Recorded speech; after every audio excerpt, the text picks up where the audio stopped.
साल 1666। मुगल साम्राज्य अपनी ताकत के शिखर पर था।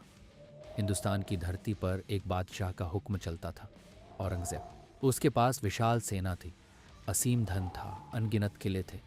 लेकिन सह्याद्री की पहाड़ियों में एक ऐसा नाम उभर रहा था जो तलवार से नहीं, रणनीति से लड़ता था।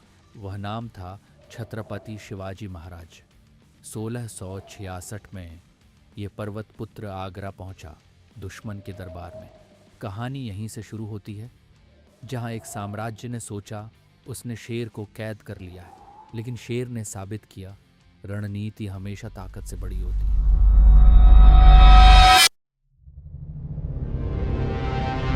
सोलह 1630 शिवनेरी किले में जन्म हुआ एक बालक का। पिता शाहजी भोसले, माता जीजाबाई। माता जीजाबाई ने उनके मन में स्वराज्य का बीज बोया। स्वराज्य जहां अपना शासन हो, अपनी संस्कृति हो, अपनी पहचान हो। सिर्फ 16 वर्ष की आयु में शिवाजी ने जीत लिया तोरना फोर्ट। ये शुरुआत थी, उन्होंने अपनाया गनिमी कावा, छापामार युद्ध, तेज हमला, अचानक हमला, और फिर पहाड़ों में गायब। धीरे धीरे मराठा शक्ति बढ़ने लगी और दिल्ली में बेचैनी भी।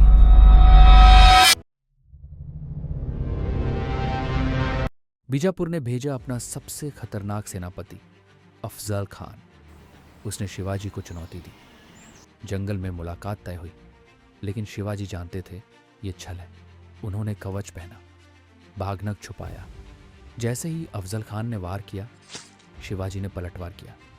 कुछ ही क्षणों में दक्कन का सबसे ताकतवर सेनापति धराशायी था। ये जीत केवल युद्ध की नहीं थी, ये संदेश था, और वह संदेश आगरा तक पहुंचा। औरंगजेब ने समझ लिया यह साधारण सरदार नहीं है। उसने भेजा शक्तिशाली सेनापति मिर्जा राजा जय सिंह। भारी सेना के साथ कई किले गिरे और 1665 में पुरंदर की संधि हुई। 23 किले मुगलों को देने पड़े, लेकिन शिवाजी जानते थे कभी कभी पीछे हटना आगे बढ़ने की तैयारी होती है। उन्हें आगरा बुलाया गया और यहीं से इतिहास बदला।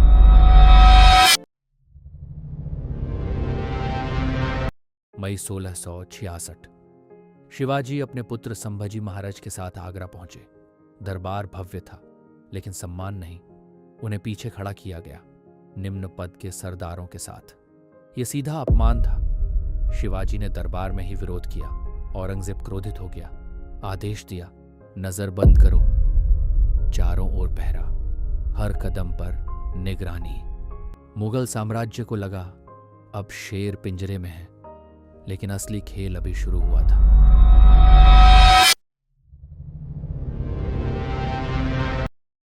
शिवाजी ने बीमारी का नाटक किया। दान के नाम पर मिठाइयों के टोकरे बाहर जाने लगे।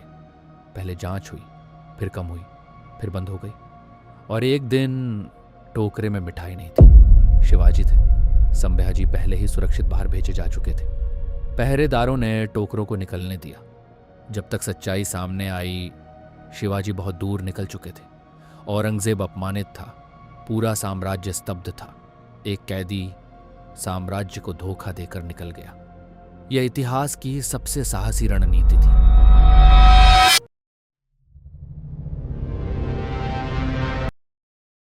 दक्कन लौटकर शिवाजी ने पुनः शक्ति संगठित की, किले वापस ली, नौसेना बनाई, प्रशासन सुधारा, और 1674 में रायगढ़ पर उनका राज्याभिषेक हुआ। अब वे केवल सरदार नहीं थे, वे थे छत्रपति, स्वराज्य के राजा।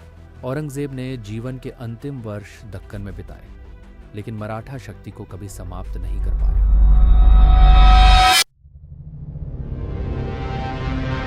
इतिहास हमें एक बात सिखाता है, ताकत से साम्राज्य बनते हैं, लेकिन बुद्धि से इतिहास लिखा जाता है। औरंगजेब के पास सेना थी, शिवाजी के पास रणनीति। औरंगजेब के पास साम्राज्य था, शिवाजी के पास स्वराज्य का सपना। आगरा की घटना केवल एक भागने की कहानी नहीं थी, वो घोषणा थी स्वतंत्रता को कैद नहीं किया जा सकता। और यही कारण है कि आज भी जब स्वराज्य की बात होती है तो नाम गूंजता है छत्रपति शिवाजी महाराज।